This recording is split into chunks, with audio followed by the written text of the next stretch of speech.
오늘은 유다와 그 자녀들의 죄입니다.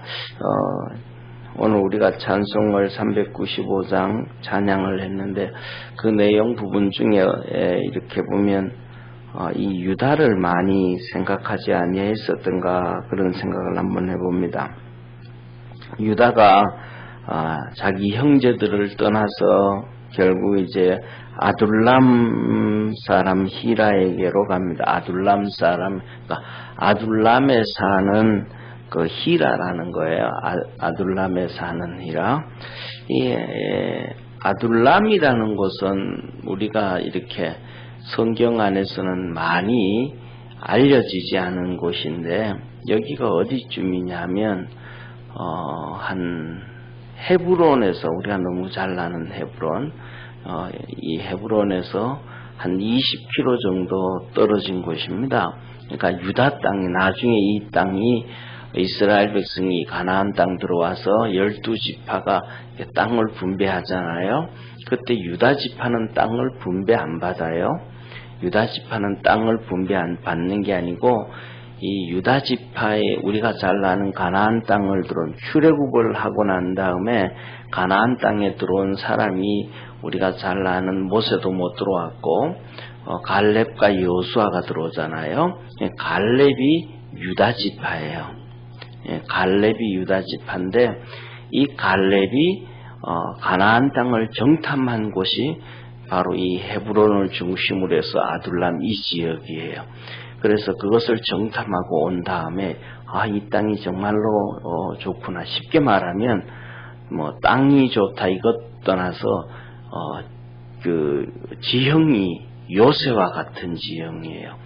그래서 전쟁이 일어난다든지 뭐 이렇게 할 때 자기 지역을 지킬 수 있는 가장 좋은 그런 땅이에요. 그래서 그걸 보고 난 다음에는 나중에 모세에게 그러죠. 그 땅 내게 줘라. 그랬더니 알았다고. 그 땅 너들 유다 지파 거다. 그렇게 약속을 받고 가나안 땅 들어가가지고 정탐을 하고 이렇게 빼앗을 때에 이 갈렙이 여호수아가 얘기합니다. 모세가 이 땅을 우리에게 주기로 했다. 그러니까 내가 가서 그 땅을 정복하게 해라.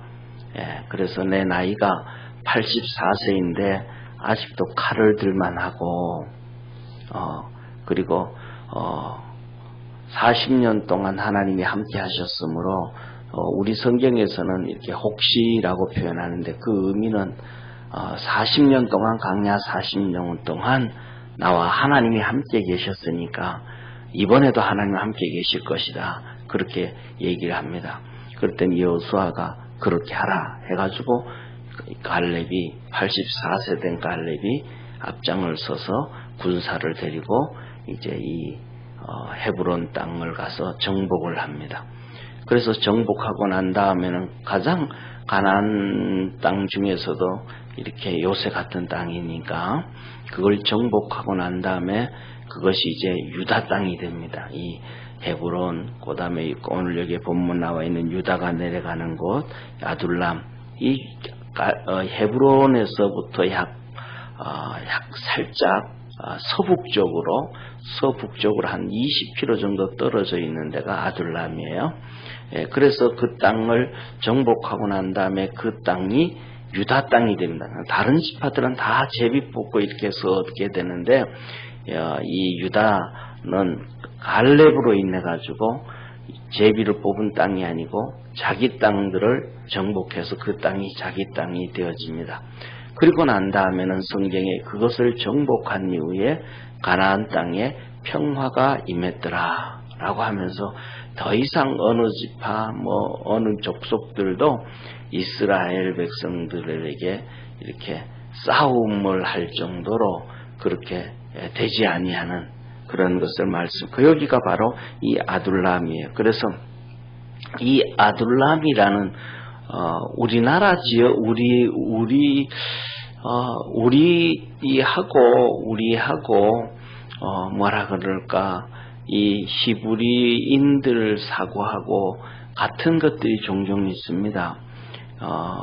예를 들면 미국이라든지 가나다라든지 그 다음에 호주라든지 뉴질랜드라든지 그 다음에 이런 나라들은 그 대표적인 특징 중에 하나가 뭐냐 하면 전부 다 영국과 영향이 있습니다. 영국과 관련되어졌어요. 또 미국도 영국과 독립전쟁에서 독립을 했고, 가나다도 영국의 연방이었고, 뉴질랜드, 그 다음에 뭐 호주 전부 다 그래요.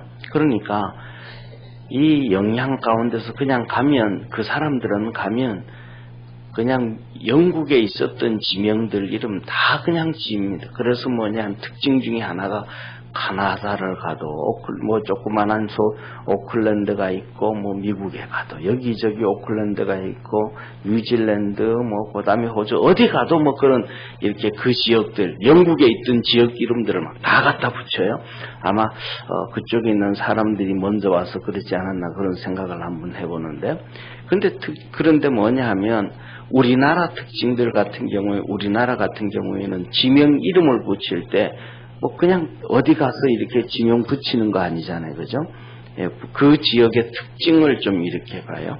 예, 그래가지고 예를 들어서 뭐 이렇게 산악 지역에서 조금 평평하면 평자를 많이 넣잖아요. 각평, 뭐 평창, 뭐 이리고 그다음에 동네도 있으면 이 동네하고 같은, 이렇게 예를 들면 옛날 같으면 같은 시족 동네가 이렇게 있으면 흩어져서 이렇게 물이 흐르는데 있으면 위에는 상마을, 밑에는 중마을, 아래는 하마을, 이런 식으로 같은 부족들이 있으면 그냥 상중하로 이렇게 마을 이름을 붙여주는 이런.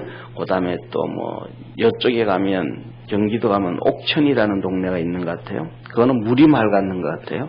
물이 맑으면 또 옥천, 뭐 이런 식으로 그 지역의 이 특징들을 따져서 이름을 붙이는 것하고 똑같이 유대인들도 그런 의미로, 사람 이름도 우리는 예를 들면 우리나라가 80년대 들어서면서부터 이름을, 우리나라 사람들의 이름을 짓는데도 그전에는 뭐 다 의미를 가지고 지었단 말이에요. 80년대 들어서 한글 사상이 들어서면서부터 시작해가지고 아이들 이름 지을 때 뭐 다소리니 그냥 의미보다가는 이렇게 뭐라 그럴까, 이렇게 예쁜 이름들을 많이 짓고 했잖아요. 그런데 사람들의 이름은 그 전부터 시작해서 뭐냐면 의미를 많이 둔단 말이에요. 학렬을 따지고 학렬에 맞춰서 그 다음에 이름을 지면서 그 의미를 많이 두고, 그 다음에 뭐 여자들도 다 그러잖아요. 이 의미를 많이 두잖아요. 그래서 예를 들면 지금 연세로는 한 70대, 80대 되시는 분들은 주로 자자 들어가신 분들이 많잖아요. 영자, 뭐 말자, 순자, 뭐 이런. 왜냐하면 그 자자가 전부 다 아들 자자예요. 그때는 아들을 선호해서 더 심했으니까 너 다음에는 아들 낳아라 그래가지고 영자 하면 이제는 끝이다, 이제 다른 끝이다. 전부 다 뭐 그런 의미예요. 영자, 말자, 순자, 뭐 전부 다 그런 의미예요. 그런 것처럼 이렇게 이름의 의미를 두듯이 이스라엘 백성들도 거의 우리하고 비슷한 그 단어의 의미를 두어집니다. 그런데 오늘 여기에서 아둘람이라는 단어도 똑같은 의미입니다. 아둘람이라는 의미도 피난처라는, 은진처라는, 그만큼 이렇게 요새라는 거예요. 거기에 이제 유다가 갑니다. 거기에 뭐냐면 여기에 아둘람 사람 히다라고 한다고 표현을 하면, 그 아둘람에서 히다라는 사람이 거의 족장같이 제일 그런 사람이에요. 그래서 거기 가가지고 가나안 사람 수아라는 여인을 취해서 아내를 삼고, 첫째를 엘이라고 이름 짓고, 둘째 아들을 오난이라고 이름을 짓고, 셋째 아들을 셀라라고 이름을 짓습니다. 그리고 난 다음에 엘이 결혼을 해요. 엘이 결혼을 했는데 이 다말을 데려다가 똑같이 이쪽에 있는 아둘람 사람, 그쪽에 아둘람 땅 그쪽 가까이 있는 여인이에요. 이 다말이. 그런데 엘이 하나님 앞에서 악함으로 죽이셨더라. 그리고 그 다음에 두 번째로는 그 당시에 똑같이 뭐냐면 우리나라는 이 문화가 조금 다른 문화입니다. 예를 들면 우리나라 같은 경우는 족보를 아주 귀하게 여겨서 예를 들면 특징 중에 하나가 형이 아들이 없으면 둘째라든지 셋째라든지 동생이 아들을 낳아서 형님한테 양자로 주잖아요. 그런데 유대 땅에서는 그런 이제 이렇게 형님이 죽고 나면 그러면 형수만 남아 있으면 동생이 형수하고 하룻밤을 지냅니다. 그래서 아들을 낳아줘요. 그래서 형님의 대를 잇게 하는 것이 그런 문화입니다. 그래서 우리나라 같은 경우에도 그런 이렇게 예를 들면 뭐 나중에는 뭐 전혀 모르는 데서 양자 데려오고 하지만 사실은 양자라는 것은 우리나라 문화에서도 같은 시족 가운데서 예를 들면 우리나라 같은 경우도 시족 공동체잖아요, 그죠? 뭐 박씨들이 있으면 한 지역의 박씨들만 다 살면 그냥 아무나 데려다가 양자 삼는 게 양자 삼는 것이 아니고 학렬을 따져서 양자 삼잖아요. 같은 학렬을 데려다가 양자를 삼습니다. 그러니까 동생 아들을 데려다 양자를 삼 학렬이 같잖아요, 그죠? 그러니까 학렬 같은 사람 왜냐하면 양자를 갖다 삼았는데 학렬이 자기하고 같은 학렬에 삼으면 동생이 아들이 돼버리는 결과가 되고 그 다음에 윗학렬을 갖다가 이렇게 해버리면 예를 들면 아저씨 학렬이 아들이 돼버리는 이런 뒤죽박죽이 돼버리는 질서가 문드러져 버려요. 그렇기 때문에 항상 이 양자를 삼을 때는 같은 학렬을 이렇게 따져서 우리나라도 이렇게 양자를 삼고 그렇게 했는데 이 유대인들은 이런 문화가 아니고 하룻밤을 지내주고 그래서 아들을 하는데 둘째 이 오난이 형수한테 가서 하룻밤을 자면서 설정을 해버려요. 다시 말하면 아기를 갖지 못하도록 이렇게 한단 말이에요. 요새로 말하면 뭐 핌을 한 것과도 같은 그런 설정을 해버려요. 그러니까 절대로 아기를 가질 수가 없죠. 왜냐하면 바깥에다가 설정을 해버리니까. 이것을 하나님이 보시고 악하다고 해가지고 오난을 하나님이 또 죽여버리셔요. 그러니까 이 유다가 있다가 이 셋째까지 죽으면 큰일 나겠다. 셀라까지 죽으면 나 큰일 나겠다 싶어가지고 이제 이 다말 보고 너 진정에 돌아가서 좀 기다려라. 수절을 하고 좀 있어라. 수절이라는 건 결혼하지 말고 있으라는 얘기잖아요. 그러면서 셀라가 막내가 좀 더 크거든. 너 부를 테니까. 그래서 네 남편 씨를 잊게 할 테니까 그렇게 해라 하고 돌려보냅니다. 오늘 여기에 본문 말씀에 이것을 보면서 죄에 대해서 한번 생각을 하려고 그래요. 첫째 아들 엘이 있는데 이 엘이 하나님 앞에서 악하더라. 그래서 하나님이 죽이셨다. 다를 때는 성경에 보면 죄를 짓고 악하다고 하나님이 말씀하실 때는 또 그리고 성경 내용을 보면 무엇에 대해서 악하다는 게 분명히 나와요.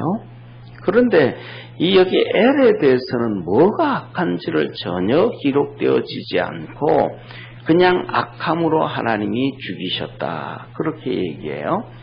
그 다음에 두 번째 오난의 악함은 그가 설정을 함으로 하나님의 법을 어겨버린 거예요. 하나님이 해주신 것이 이렇게 해서 형의 대를 이어가라 하신 것이 하나님의 말씀이거든요. 이거는 십계명하고도 달라요. 이거는 뭐냐 하면 생활법이에요. 그리고 더 나아가서는 이스라엘 백성들에게 있었던 백성으로서 살아가는 시민법 안에 있는 생활법이에요. 이거는 이렇게 하고 이거는 그러니까 예를 들면 하나님의 법 중에서도 우리가 그런 얘기하잖아요. 법과 규례와 명령과 율례를 지켜라 이렇게 얘기한단 말이에요. 율례 같은 경우 그다음에 이런 것들은 제사와 관련된 법들이고, 그런데 그런 것들을 쭉 비교를 해볼 때는 여기 나오는 이것은 법 중에서도 쉽게 말하면 제일 밑에 있는 법, 생활법이란 말이에요. 그러니까 십계명을 어긴 것도 아니고 그다음에 율례를 어긴 것도 아니고 규례, 이런 법도와 율례와 규례, 이거는 전부 다 이렇게 하나님 말씀하신 법 중에서도 큰 법들이거든요. 근데 이거는 생활법이니까 얘는 그렇게 크다고 얘기할 수 없는 거예요. 예를 들면 이런 분들이잖아요. 생활법 중에 하나가 소를 키우는데 그 소가 남의 밭을, 곡식을 다 빠대고 망가뜨리면 그 밭을 주인이, 밭을 통째로 사는 거예요. 그러니까 1년치 농사를 사는 거라는 거예요. 그 밭을 다 소가 망가뜨렸으니까, 네 소 주인으로서 소 관리를 못했으니까, 그 밭을 망가뜨렸으니까 그 밭을 작년 수입비에, 예를 들면 보리를 심었는데 보리 10가마니를 이렇게 수확을 했는데, 오늘 이 밭을 보리를 또 심었는데 망가뜨렸으니까 작년에 보리 10가마니를 수확했으면 그 10가마니 값을 밭 주인에게 물려주고 그 밭을 자기가 가져오는 거예요. 그래서 그 해 추수를 해가지고는 그거 자기게 되는 거예요. 그래서 소가 밭을 망가뜨렸으니까, 그리고 그 밭은 그 다음에 되면 또 주인이 농사를 짓는 거예요. 한 해 망가뜨린 곡식값을 물려주고 그 밭을 자기가 나중에 추수하게 하는, 이런 것들이 뭐냐면 쉽게 말하면 생활법이란 말이에요. 하나님의 백성으로서, 시민으로서 어떻게 살아가야 되는. 오늘 이 법은 장자를 이렇게 자손을 이어가는 그런 생활법에 관련되어진 문제인데, 큰 법이라고 할 수도 없는데 작은 법이라고 생각할 수 있는 부분을 하나님은 너 이거 죄지었다 해서 고난도 죽여버리신 거예요.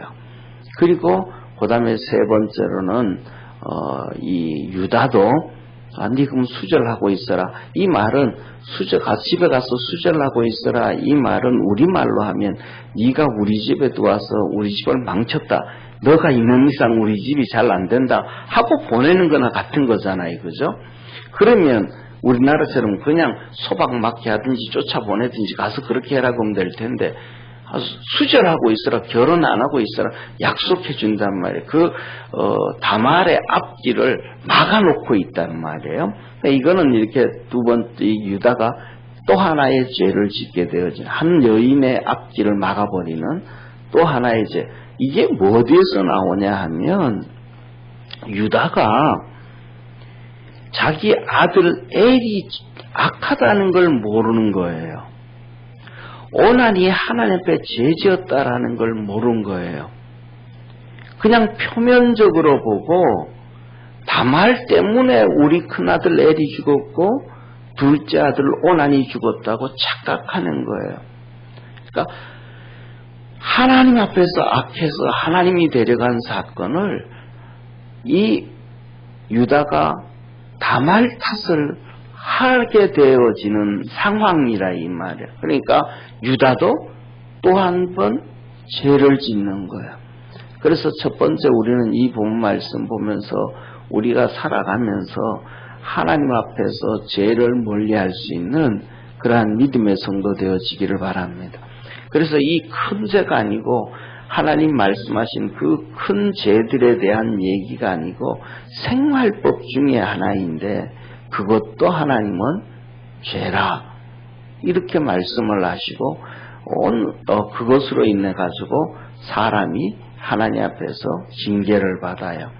그런데 저와 여러분이나 성경을 보면서 이해는 되는데 좀 알지 못한다. 이런 게 이런 부분이에요. 이해는 되는데 알지 못한다.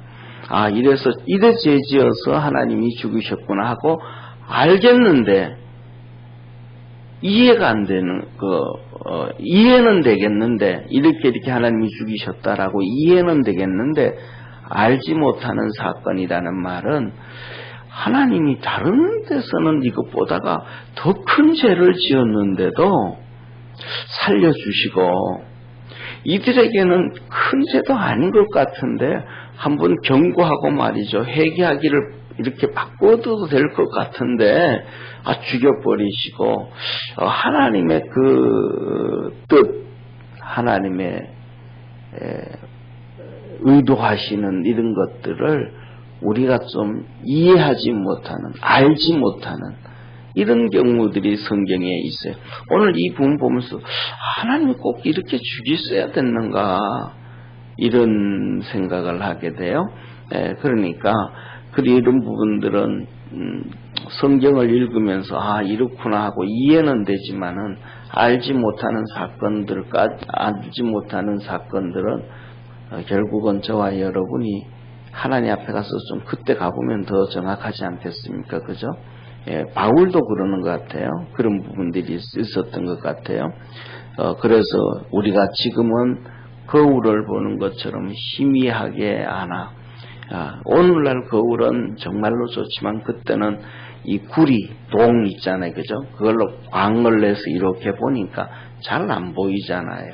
그러니까 그것을 보니까 정말 잘 안 정말로 명쾌하게 안 보이는 것처럼 지금은 우리가 하나님의 나라, 하나님의 뜻에 대해서 성도들이 그렇게밖에 알지 못하나, 우리가 하나님 앞에 가면, 천국에 가게 되면 얼굴을 맞대어 보는 것처럼 말이라. 이렇게 가까이 보면 다 안단 말이죠. 가까이 이렇게 보면 작은 점도 보이고 솜털도 보이고 다 선명하게 보이는 것처럼 그때 가면 알리라 그러셨는데, 우리가 중요한 것은 한 가지 같습니다. 이러한 것들은 하나님 앞에 가면 이해는 했지만 알지 못하는 것들이 그냥 다 알게 되어진다. 그런데 더 중요한 것은 이런 사건을 보면서 나도 큰 죄든지 작은 죄든지 하나님 앞에 짓지 않으려고 애를 써야 되겠구나. 그 다음에 두 번째, 유다처럼 이런 문제가 터지고 저런 문제가 터졌을 때는 그냥 내가 생각하는 대로, 보이는 대로, 직관대로 이거는 다말이 우리 집안에 며느리가 잘못 들어와서 문제야 라고 이렇게 쉽게 결단 내릴 수 있는 문제를 그것 쉽게 결단 내리다가 또 죄를 짓게 되어진다. 그래서 그럴 때는 무엇이든지 쉽게 그 직관대로, 의식대로, 생각대로 내리지 말고 정말로 깊이 좀 고민하고 하나님 앞에 기도하고 누구의 진짜 문제인가, 이거는 심각한 문제잖아요. 그죠? 한 사람을 또 그 인생을 망가뜨리냐 안 망가뜨리냐, 이런 문제잖아요. 이 지금 다말에 대한 문제는 이런 것처럼 우리가 그렇게 무엇이든지 직관적으로 하지 말고 좀 깊이 묵상하고 기도하고 무엇이 문제인지 고민하고 정말 하나님의 관점에서 생각할 수 있는 그러한 축복의 우리 성도가 되어지기를 축원합니다. 그래서 우리가 그 노력을 자꾸 해야, 그 다음에 우리 제일 가까이 있는 가족들 그리고 자녀들도 그런 노력을 하는 거예요. 제가 생각하기에는 이런 생각을 해요. 오늘 이 유다가 그런 생각을 못하고 그냥 다말을 돌려보내듯이 그와 똑같은 일을 한 사람이 그 둘째 아들 오난이란 말이에요. 오난도 그냥 지 생각대로 하는 거예요. 형님의 형수를 하룻밤 같이 자고 나면 내 자식이 아니구나 이제. 그러니까 싫다는 거예요. 자기 생각대로 그냥 직관대로 해버리는 거예요. 그러니까 정말 고민을 안 해보고 이 유다의 모습이나 이 둘째 아들 오난의 모습이나 똑같은 그런 모습을 가지고 있어요. 똑같은 행동을 해요. 이렇게 똑같은 행동을 하지만 오난은 하나님이 죽였고 그 다음에 유다는 안 죽였단 말이에요. 똑같은, 아버지가 그렇고 둘째 아들이 그렇고 그 다음에 첫째 아들은 무엇인지 모르지만 하나님 앞에서 또 악을 행해서 문제가 생겼고, 그러니까 우리가 그리스도 안에 살아가면서 우리 자신들이 좀 더 신중하면 그 신중한 모습을 보고 있던 가족들도 이렇게 신중해 줄 수 있는 보고 살아가게 되어지는, 지난번에 제가 새벽에 한번 말씀드렸던 것처럼 지금은 우리 신앙생활 우리 저희 교회에서 안 하고 저쪽에 남양주 쪽으로 옛날에 이사를 가서 걸러 갔지만 그 권사님은 혼자 신앙생활 중학교 2학년 때부터 그냥 혼자 신앙생활하고, 그 다음에 남편은 뭐 그냥 당신만 열심히 교회 다니라 그러고, 아이들은 남매가 있었는데 어릴 때는 엄마 따라 열심히 교회 다니다가 뭐 장가가고 30 넘어가니까 교회는 안 다녔는데, 이 자녀들이 직장 다니다가도 조금만 이런 힘든 일이 있고 조금 기도 제목이 있고 승진의 문제 있고 시험 뭐 여러 가지 문제만 있으면 엄마한테 전화를 해요. 엄마 이거 이런 문제 있으니까 기도해 달라고, 새벽에 가서 기도 좀 하라고 그렇게 해요. 그런데 뭐냐면 그때부터 혼자 뭐 아이들이 교회 나가든 안 나가든 엄마가 끊임없이 새벽에 나와서 하나님 앞에 기도하고 하나님 섬기고, 또 문제가 있으면 아이들 데려다 기도하고, 이것들을 자녀들에게 계속 보여주니까 자기들에게 있어서 문제만 있으면 기도 부탁을 하는 거예요. 왜? 하나님의 역사하심을 기억하니까. 그래서 저와 여러분, 우리 새벽에 나오는 성도들이 우리 자녀들에게라든지 주위 가족들에게라든지 이 진실한 모습, 또 신중한 모습, 하나님 섬기고 기도하는 모습을 보여주고, 할 수만 있으면 편한 길 보다가는, 쉬운 길 보다가는 죄를 안 지으려고 애쓰고 그 길로 가는 선한 길 가고 정결한 길 가고 거룩한 길 가려고 애쓰는 그것을 보여줄 수 있는 축복의 성도 되기를 축원합니다. 기도드리겠습니다. 전능하신 하나님 아버지, 유다가 죄를 짓고 그 아들 엘이 죄를 지어서 하나님 앞에 죽임을 당하고, 둘째 아들 오난도 죄를 지어서 하나님 앞에 죽임을 당합니다. 이러한 것을 보면서 남의 것이라고 나하고 상관없다고 생각하지 말고 주님 앞에 믿음으로 이렇게 열심히 반면교사 삼아가며 믿음으로 달려가는 축복의 성도들 되게 하옵시고, 하나님 안에서 죄에서 멀리 벗어나고 또 우리의 모습이 의로운 모습들, 주님 섬기는 모습들, 기도하고 믿음으로 살아가는 모습을 자녀들에게, 가족들에게, 주위 사람들에게 보여주며 사는 축복의 성도들 되게 하옵소서. 구원하신 예수님의 이름으로 기도드립니다. 아멘.